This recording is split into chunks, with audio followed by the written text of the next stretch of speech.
네, 안녕하세요. 한국화학연구원 한수봉입니다. 오늘 이렇게 20주년 행사에 초청해 주셔서 감사드립니다. 저는 오늘 하루 종일 이제 쭉 발표가 있었는데 이렇게 선배님들이 열심히 만들어 놓은 화물은행의 이 플랫폼을 현재 정말 수혜를 받고 있다고 생각하고 가장 많이 요즘에 이제 사용하고 있는데요. 그 관련된 연구 결과를 말씀드리도록 하겠습니다. 화학연구원 하면은 의학화학 쪽 개발한다고 하면 사람들이 좀 의아하게 생각하시는 분들이 많더라고요. 그 화학연구원은 다양한 연구 분야가 있는데요. 소재화학, 또 바이오 융합화학, 연료 촉매화학 등 다양한 화학 관련 연구들이 진행되고 있고요. 그중에 의학화학 연구가 하나의 큰 축으로서 연구를 하고 있습니다. 그 화합물, 약으로 쓰이는 이제 저분자 화합물은 어떻게 보면 화학 으로서 가장 고부가 가치를 창출할 수 있는 하나의 산업적 영역이면서도 또 공공적으로 매우 중요한 영역이라고 생각합니다. 그래서 저희는 의학화학연구본부에 소속되어 있고 의학화학으로서 약을 신약을 개발하는 연구를 하고 있습니다. 이 장표는 제가 이제 감염병 연구를 하고 있어서 항상 이렇게 보여드리는 장표 중에 하나였는데 이제 보시면 2002년에 사스 코비드 1이 이제 있었고요. 그 보시면 쭉 가다가 2012년도에 머스가 있었습니다. 약 10년 정도의 텀이 있었는데 지금 코비드 2는 2019년 점점 짧아지고 있고요. 굉장히 많은 바이러스들이 이제 전 세계에서 발생을 하고 있고 예전에는 위험한 바이러스들은 다 그 국지적으로 그곳에서 발생하고 끝났지만 이제 사람들이 워낙 이제 교통부터 발달하고 많이 왕래가 있기 때문에 내일 어제 중국에서 일어난 일이 오늘 한국에서 일어날 수 있는 이제 이런 시대에 살게 되었고 그것으로 인해서 이제 지금 다 마스크 쓰고 있는 것처럼 지금 현재 저희 삶에도 큰 영향을 미치고 있다고 생각합니다. 그래서 저희가 오늘은 먼저 코로나 관련된 연구에 대해서 조금 말씀을 좀 드리도록 하겠습니다. 현재까지 코로나 확진자는 2,800만 명 정도 세계적으로 되고 있고요. 그리고 실제로 이제 돌아가신 분들 한 90만 명, 이제 100만 명이 이제 넘어가고 있습니다. 그리고 실제로 이제 검사를 안 한 확진자는 훨씬 더 많을 걸로 예상되고 그렇기 때문에 이제 어떤 바이러스 하나가 잘못 전세적으로 나오게 되면 이것이 정말 커다란 영향을 미치게 되는 시대에 살고 있는 것 같습니다. 코로나 바이러스가 이제 코비드 19이라는 이 디지즈는 이제 폐렴으로 가서 사람이 사망하게 되는 쪽으로 가는데 실제로 그 이제 AC2라는 수용체 여러분들 많이 아시겠지만 일반인들도 아시더라고요. AC2가 있는 세포에는 다 이 바이러스가 잘 감염이 되는데 1번인 이제 그 폐에 감염이 되면서 이제 면역 세포로 인해서 우리 폐가 이제 죽어가면서 호흡 곤란으로 사망하는 경우가 있고요. 그렇지 않더라도 이 심장이나 이 블러드 베슬, 이 혈관에도 이 바이러스가 감염이 됩니다. 그러면 여기 클롯이라고 써 있는 이렇게 막힘이 일어나게 되고 또 브레인 3번의 브레인, 4번의 눈, 전 장기에 이 코로나 바이러스는 인펙션을 일으키게 됩니다. 특히 이제 코로나 바이러스에서 이제 회복되신 분들이 이제 브레인 데미지를 입게 되는 후유증에 대한 뉴스를 많이 보실 텐데 이게 바로 이제 브레인에 코로나 바이러스가 들어가게 돼서 그러니까 이 바이러스가 꼭 이제 죽지 않는다고 해서 뭐 괜찮다 이게 아니라 계속 후유증을 줄 수 있는 바이러스라 굉장히 이제 위험합니다. 저희가 1월 달쯤에 우리나라 1월 20일 날 첫 환자가 발생했는데 이 약물 개발 연구를 쭉 보면 그러니까 약물 개발부터 시판까지 굉장히 10년 이상 이제 시간이 걸리게 됩니다. 이런 상황에서 그러면 연구를 코로나가 일어났는데 신약 개발부터 한다. 그럼 10년이 지나서 약이 나온다. 이거 개념은 이제 맞지가 않는 것이죠. 그래서 지금 전 세계적으로 우선적으로 시행됐던 것들은 여기 써 있는 드럭 리포지셔닝이라는 기법입니다. 임상 1상을 통과한 안정성이 이제 검증된 약들을 이제 써보는 것이죠. 그래서 약효가 있으면 바로 임상에 이제 사람에게 쓸 수가 있기 때문에 이렇게 되면 굉장히 신약 개발 기간을 단축할 수 있습니다. 단점으로는 굉장히 좋은 약효를 가진 물질을 얻기는 힘들겠지만 이제 빠른 시간 내에 어떤 이제 조금이라도 약효가 있는 이제 약을 사용할 수 있다라는 그런 옵션을 줄 수 있기 때문에 많은 것들이 시도가 되었습니다. 뭐 훨씬 더 많은 것들이 있고요. 예를 들면 이제 렘데스비르, 그러니까 에볼라 치료제로 사용되었다 삼상에서 이제 탈락된 약인데 이게 가장 이제 실제로 처음으로 등록된 약이고요. 또 이제 덱사메타손이라고 항염증제로 이제 염증이 많이 계신 분은 중증 이후에 있는 분들에게 이걸 줬더니 이제 사망률이 줄어들었다라는 것으로 이게 두 번째로 승인이 됐습니다. 그리고 나파모스타트, 우리나라 이제 종근당이나 여러 회사에서 현재 임상을 진행 중인 물질인 나파모스타트도 췌장염 치료제이고요. 그리고 이제 말라리아 치료제였던 클로로킨, 이게 대통령 저기 트럼프 대통령이 계속 얘기했던 이 약물도 실제로 말라리아 치료제로 사용되었던 것을 이제 드럭 리포지션으로 쓰려고 임상 실험을 제일 많은 임상 실험을 했다고 했는데 결국에는 탈락이 됐습니다. 그래서 저희가 국책연구원으로서 이제 이 코로나 사태에 대응하기 위해서 정부와 긴밀하게 협조를 하면서 협력하면서 연구를 진행했고요. 첫 환자가 1월 말에 발생을 했고 거기에서 바이러스를 이제 지금은 질병관리청인데서 질병관리본부에서 확보를 해서 화연에 이제 2월 말쯤에 분양을 했습니다. 그래서 아무 기관이나 이 바이러스를 받아갈 수 있는 건 아니고요. 이 바이오 세이프티 레벨 3 건물, 스페셜한 건물이 있는 기관에서만 이거를 가져갈 수 있고 연구를 할 수 있습니다. 다행히 화학연구원에서는 이 건물을 가지고 있고 계속 바이러스 연구를 진행하였기 때문에 분양을 받을 수 있었고 3월 말에 대해 렘데시비르 약물에 대한 약효 평가를 저희가 이제 분양받은 바이러스를 통해서 할 수 있는 시스템을 갖추게 됐습니다. 이런 이제 특수한 옷을 입고 이제 들어가서 실험을 하게 됩니다. 저희가 이제 이 바이러스를 받아서 처음에 한 것은 이제 어떻게 하면 빨리 약물을 스크리닝 할 수 있는 방법을 찾을까 해서 다양한 방법들이 있습니다. 뭐 CP 방법도 있고 이미지 베이스 방법이 있는데 이 오른쪽에 있는 것처럼 이미지 베이스 방법을 셋업을 했습니다. 그래서 약물 중에 하이드록시 클로로퀸이라는 약물을 써서 제일 위에 보시면 그 녹색 점들이 바이러스인데 약물을 많이 농도를 치면 칠수록 이렇게 검정색으로 가고 파란 그 녹색이 점점 없어지는 거를 디텍션해서 빠르게 이제 바이러스의 성장을 볼 수 있는 거고요. 그 밑에 있는 파란색은 이제 셀 바이어빌리티를 볼 수 있습니다. 이 두 가지를 가지고 있으면 저렇게 20/50 밸류를 그릴 수 있고 약물에 대한 이제 약효 평가를 되게 빠르게 진행할 수가 있었습니다.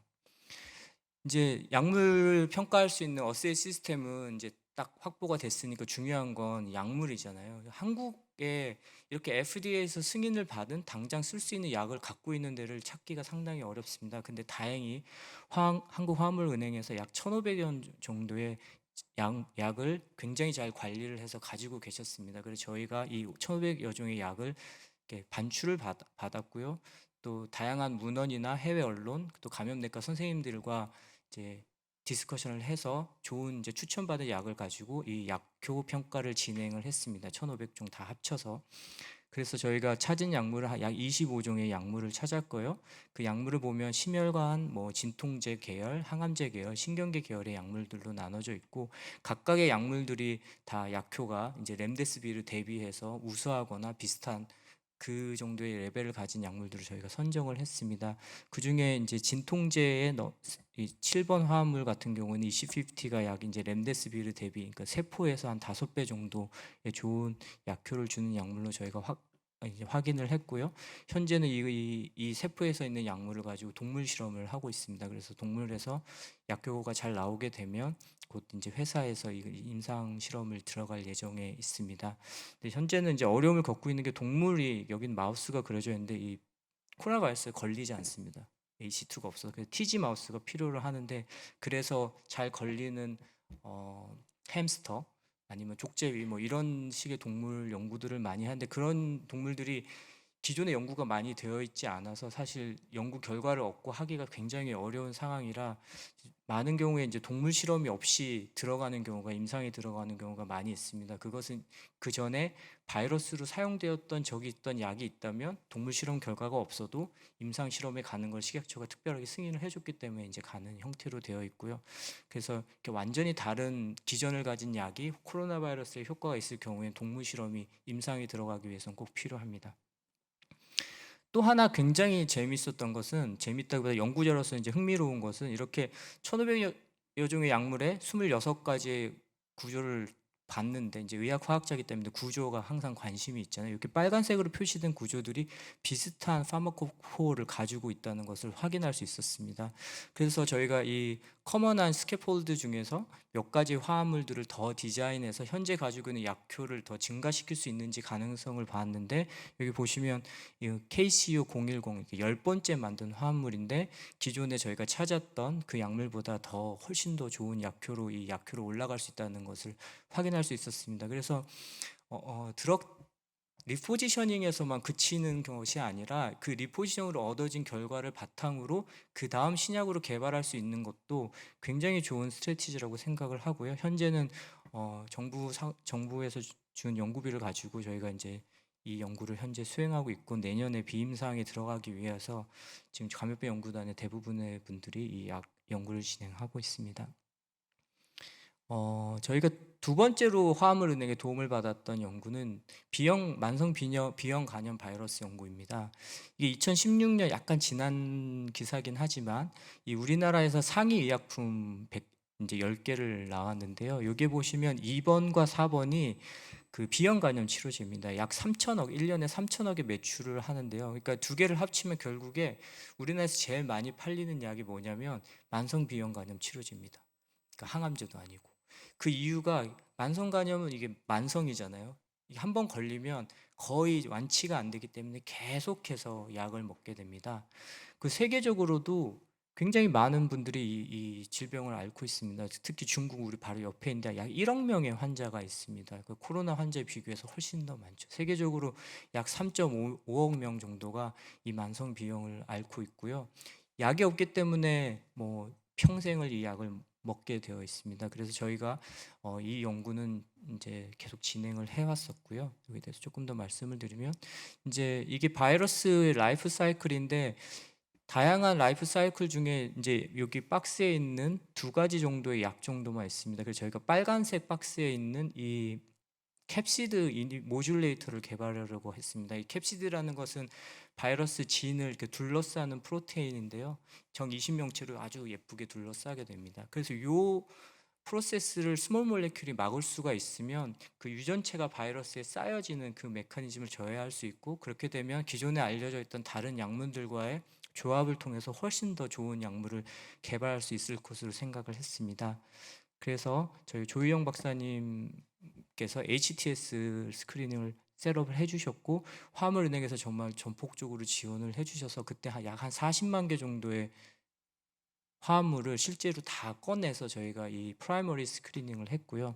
한 500개 정도의 화합물을 선정을 해서 도즈 리스폰스 커브를 확인을 해본 결과 약 10개 정도의 굉장히 좋은 화합물을 찾게 됐습니다. 그걸 스캐폴드별로 나눠봤더니 한 4개 정도의 큰 스캐폴드로 나누게 되었고, 결국에는 스캐폴드 1을 가지고 의학화학 실험을 이제 계속 연구를 하게 됐습니다. 그래서 저희가 약 2년 정도 합성하고 약효 평가하고 다시 독성 평가하고 이런 이제 계속 아까 사이클을 계속 2년 정도 돌았고요.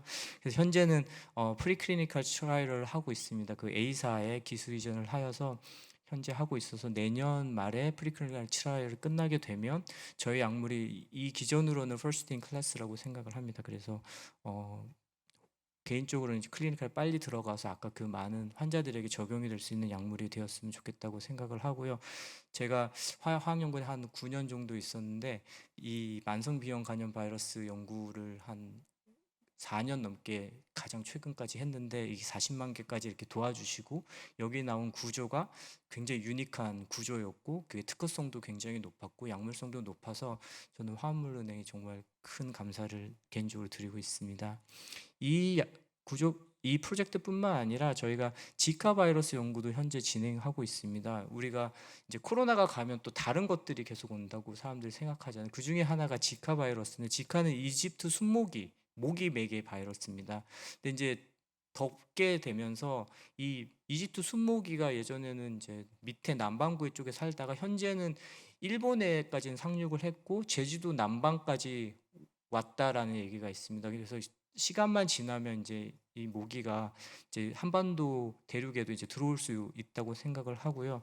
그래서 질병관리청과 쪽과 함께 연구를 해서 저희가 화합물은행에 약 10만 개 정도의 화합물을 계속 스크리닝을 한 결과 굉장히 좋은 히트를 도출을 했고 의학화학을 통해서 이제 좋은 화합물로 현재 계속 만들어 나가고 있습니다.